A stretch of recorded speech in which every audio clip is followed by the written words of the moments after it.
Episode 4 of Disney's Doctor Who begins with the craziest line of dialogue in the show's history. The Doctor and Ruby make it to Wales and they step out the TARDIS, calling the country spectacular. It's not funny, it's not funny. Only joking guys, Wales is beautiful really. Anyway, as they step forward, the Doctor almost stands on a strange circle on the ground. It appears to have been made by children, with messages like "I miss you" and "Rest in peace Mad Jack." It's clearly a memorial of some sort, but there's a problem. The Doctor suddenly disappears and Ruby is stuck on her own. The TARDIS is locked and she finds a strange old lady gesturing to Ruby in the distance. She doesn't say anything and continues to keep her distance. She stalks Ruby as our companion wanders through the wilderness away from the TARDIS, but that woman keeps showing up. When it starts to snow, Ruby comes across a hiker who explains that a town nearby is called Glengatwick. The hiker is familiar and appears to be this Susan Twist character that's popping up in most episodes, but she hurries off. She approaches the old lady on Ruby's instruction and presumably asks about the Doctor. It doesn't go to plan and this hiker screams and runs away. Ruby makes it into town and straight to the nearest pub, where she'll presumably wait for all of this to blow over. Those inside berate Ruby for not wearing a coat in these conditions. She pays her a room for the night, much to the annoyance of the barmaid, and there's definitely an uneasy, hostile atmosphere here. When those inside the pub find out that the old lady is following Ruby, the barmaid asks why hasn't she bothered to ask what the lady wants. Well, Ruby has one of the men, Josh, go out and speak to her personally on the way home.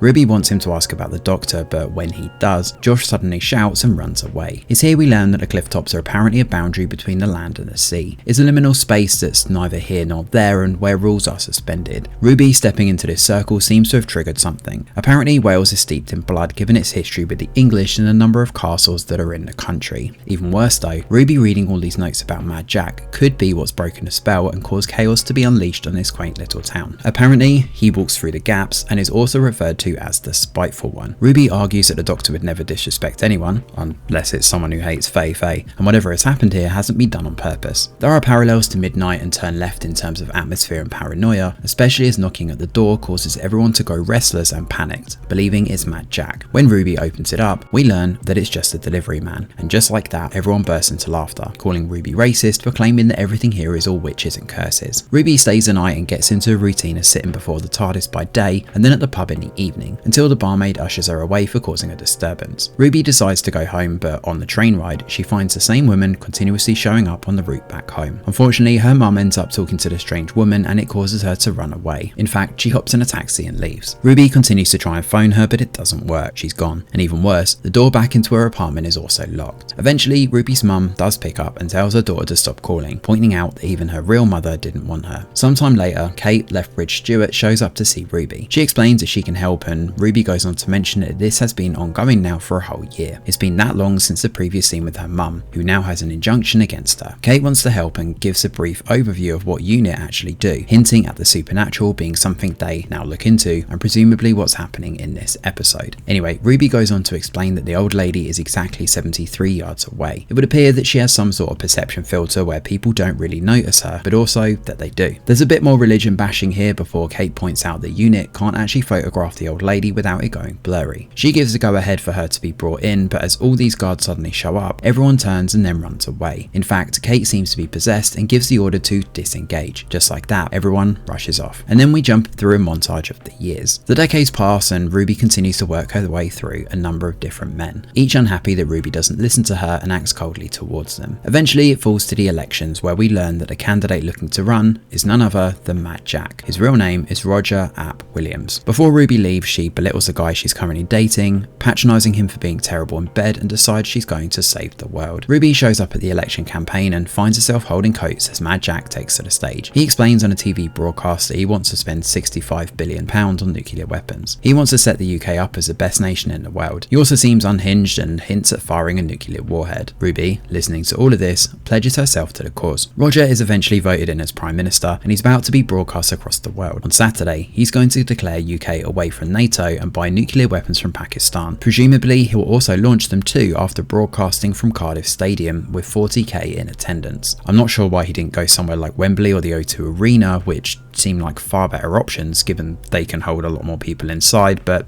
There we go. Ruby has heard enough and wanders across the pitch, back 73 yards away from the Prime Minister. She manages to set herself up at the perfect distance to cause the old lady to show next to the Prime Minister, who rushes off after speaking to her, resigning and leaving outright. So with that deed done, we then cut forward 40 years later. Ruby has lived her whole life and she returns to the TARDIS again as an old lady. The woman is still there though, in the distance, watching and gesticulating. Ruby then presumably makes it to her deathbed. The old lady is inside the room and in a skit that looks ripped right from Lights Out, the old lady gets closer and closer between the lights blinking on and off until she turns and we return to her outside the TARDIS.